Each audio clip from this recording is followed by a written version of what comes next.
পারস্যের এক সম্রাট ছিল। সে ঠিক করলো তার সন্তানকে তার সিংহাসনে আসনে বসাবেন। কারণ তার বয়স হয়ে গেছে, সে এখন বার্ধক্যজনিতে উপনীত হয়েছে।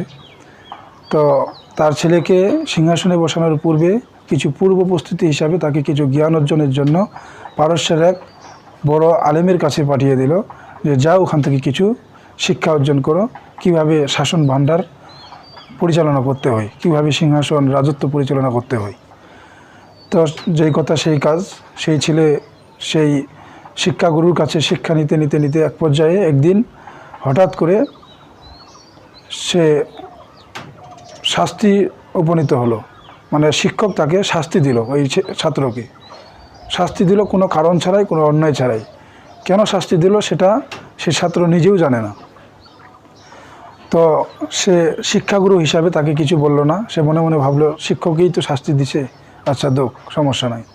অবশেষে তার সব কিছু শেষ হওয়ার পর সে বাড়িতে সম্রাটের রাজ্যে ফিরে আসলো।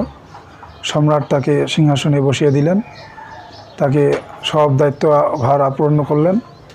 পরে তাকে সব কিছু ছেড়ে দেওয়ার পর যখন সে সব কিছু বুঝিয়ে পেয়ে গেল, সে একদিন ওই শিক্ষককে ডেকে নিয়ে আসলো। ডেকে নিয়ে আসে ওই শিক্ষককে জিজ্ঞাসাবাদ করলো যে আপনি সেদিন আমাকে কেন বিনা অন্যায়ে, আমি কোনো অন্যায় করিনি, কেন আমাকে শাস্তি দিয়েছিলেন, আমি এর জবাব চাই। শিক্ষক তখন বলল, তুমি শুনতে চাও কেন তোমাকে শাস্তি দিয়েছিলাম? সেদিন সত্যিই কোনো কারণ ছাড়াই তোমাকে শাস্তি দিয়েছিলাম। কারণ ছাড়াই দিয়েছিলাম এই জন্য যে তোমার শিক্ষা হওয়ার জন্য, যে কাউকে তুমি যখন সিংহাসনে আরোহণ করবে, সিংহাসনের পরিচালনা করবে, এই রাজত্ব পরিচালনা করবে, যেন অন্যায়ভাবে কাউকে নির্যাতন না করো, অন্যায়ভাবে কাউকে কষ্ট না দাও, অন্যায়ভাবে কাউকে শাস্তি না দাও। আর অন্যায়ভাবে শাস্তি দিলে কষ্টটা কত কঠিন হয়ে যায়, তুমি যেভাবে কষ্ট পেয়েছ সেভাবেই তারাও কষ্ট পাবে। এই শিক্ষাটা হওয়ার জন্যই সেদিন তোমাকে কোনো অন্যায় ছাড়াই তোমাকে শাস্তি দিয়েছিলাম।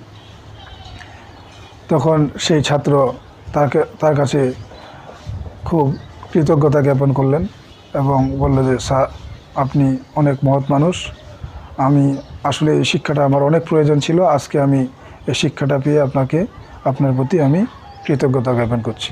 তো ধন্যবাদ সবাইকে ভিডিওটি দেখার জন্য।